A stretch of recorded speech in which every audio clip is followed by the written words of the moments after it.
పశ్చిమాసియా యుద్ధం ముదురుతున్న వేళ తెర వెనుక భయంకరమైన టెక్ వార్ మొదలైంది.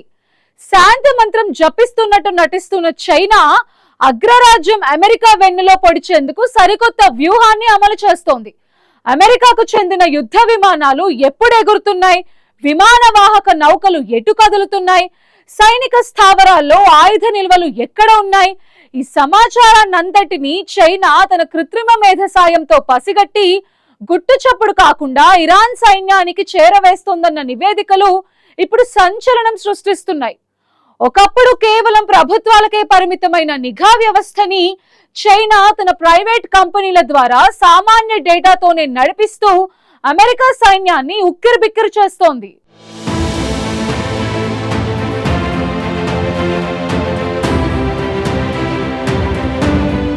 పశ్చిమాసియాలో కొనసాగుతున్న యుద్ధం రోజురోజుకు మరింత సంక్లిష్టంగా మారుతోంది. ఒకవైపు అమెరికా, ఇరాన్ మధ్య ప్రత్యక్ష ఘర్షణలు కొనసాగుతుండగా మరోవైపు ప్రపంచ శక్తుల వ్యూహాలు కూడా బయటపడుతున్నాయి.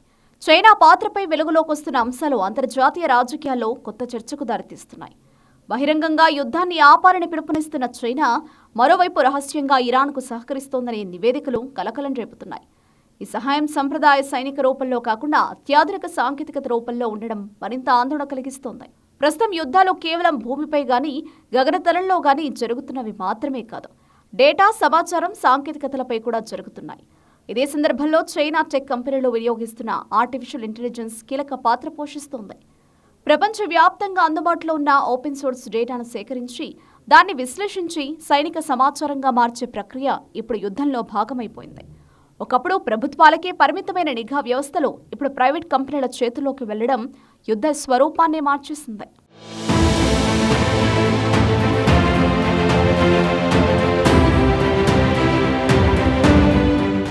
అమెరికాకు చెందిన సైనిక కదలికలు, ఆయుధ నిల్వలు, యుద్ధ విమానాల మార్గాలు, నౌకాదళ కార్యకలాపాలు ఇవన్నీ ఇప్పుడు పూర్తిగా గోప్యంగా ఉండడం లేదు.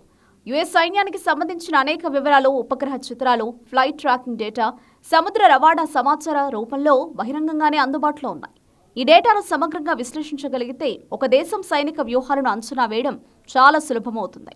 ఇదే అవకాశాన్ని చైనా కంపెనీలు వినియోగిస్తున్నాయని నిపుణులు చెబుతున్నారు. ఓపెన్ సోర్స్ ఇంటెలిజెన్స్ ఒకప్పుడు కొద్ది మంది నిపుణులకు మాత్రమే పరిమితమై ఉండేది.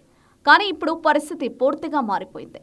ఇంటర్నెట్, ఉపగ్రహ సేవలు, రియల్ టైమ్ ట్రాకింగ్ టూల్స్ అందుబాటులోకి రావడంతో ఎవరైనా ప్రపంచంలో ఎక్కడైనా జరిగే సైనిక కదలికలను గమనించగలుగుతున్నారు. దీనికి తోడు ఏ టెక్నాలజీ జత కావడంతో ఈ సమాచారం మరింత ఖచ్చితత్వంగా, వేగంగా విశ్లేషించబడుతోంది. ఫలితంగా ఒక దేశం తన వ్యూహాలను ఎంతో గోప్యంగా ఉంచినా అవి పూర్తిగా రహస్యంగా ఉండడం కష్టమవుతోంది. ఈ నేపథ్యంలో చైనా ప్రైవేట్ టెక్ కంపెనీలు కీలక పాత్ర పోషిస్తున్నట్లు తెలుస్తోంది. బహిరంగంగా లభించే ఉపగ్రహ చిత్రాలు, విమానాల ప్రయాణ వివరాలు, నౌకల కదలికలు వంటి సమాచారాన్ని ఏఐ సాయంతో విశ్లేషించి వాటిని సైనిక సమాచారంగా మార్చి ఇరాన్కు అందిస్తున్నారని నివేదికలు సూచిస్తున్నాయి. దీంతో ఇరాన్ సైన్యం అమెరికా కదలికలను ముందుగానే అంచనా వేసే అవకాశం పొందుతోంది. ఇది యుద్ధంలో పెద్ద వ్యూహాత్మక ప్రయోజనంగా మారుతోంది.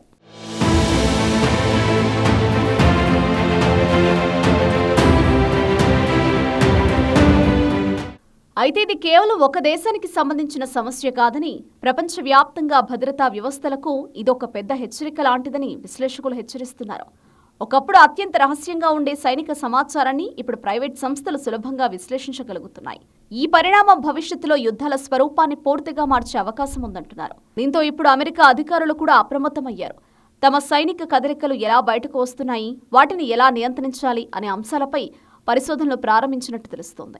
ముఖ్యంగా ఓపెన్ సోర్స్ డేటా వినియోగాన్ని ఎలా నియంత్రించాలి, లేదా దాన్ని ఎలా తప్పుదోవ పట్టించాలి అనే దానిపై సమాలోచనలు చేస్తున్నారు. యుద్ధంలో శత్రువు కదలికలను ముందుగానే తెలుసుకుంటే అది పెద్ద ప్రమాదంగా మారే అవకాశం ఉంటుంది. మరోవైపు ఇది కేవలం చైనా, ఇరాన్లకు మాత్రమే పరిమితమయ్యే విషయం కాదని, ప్రపంచంలో ఏ దేశమైనా ఈ టెక్నాలజీని వినియోగించవచ్చని నిపుణులు చెబుతున్నారు. భవిష్యత్తులో యుద్ధాలు కేవలం సైన్యాల మధ్య కాకుండా టెక్నాలజీ కంపెనీలు, డేటా నెట్వర్క్లు, సైబర్ వ్యవస్థల మధ్య కూడా జరుగుతాయంటున్నారు. ఇక ఈ టెక్నాలజీ వినియోగం వల్ల సాధారణ ప్రజలపైన ప్రభావం పడే అవకాశం ఉంది. ఇదే టూల్స్ను ఉపయోగించి వ్యక్తిగత డేటా, కమ్యూనికేషన్లను కూడా విశ్లేషించవచ్చు. దీంతో ప్రైవసీకి పెద్ద ముప్పు ఏర్పడుతుంది. భద్రత పేరుతో వ్యక్తిగత స్వేచ్ఛలపై కూడా ప్రభావం పడే ప్రమాదం ఉంది. మొత్తానికి పశ్చిమాసియా యుద్ధంలో క్షిపణుల కంటే ఏఐ కోడ్స్ వేగంగా పనిచేస్తున్నాయి. చైనా చేస్తున్న ఈ రహస్య నిఘా అమెరికాకు కోలుకోలేని దెబ్బ తీస్తుందా, లేక అగ్రరాజ్యం ఈ డిజిటల్ ముప్పును తిప్పికొడుతుందా అన్నది చూడాలి. డ్రాగన్ దేశం తన టెక్నాలజీని యుద్ధ ఆయుధంగా మార్చుకున్న తీరు యావత్ ప్రపంచాన్ని అప్రమత్తం చేస్తోంది. టెక్నాలజీ మన రక్షణ కోసం ఉపయోగపడుతుందా లేక అదే మనకు ముప్పుగా మారుతుందా అనేది ఇప్పుడు చర్చనీయాంశంగా మారింది.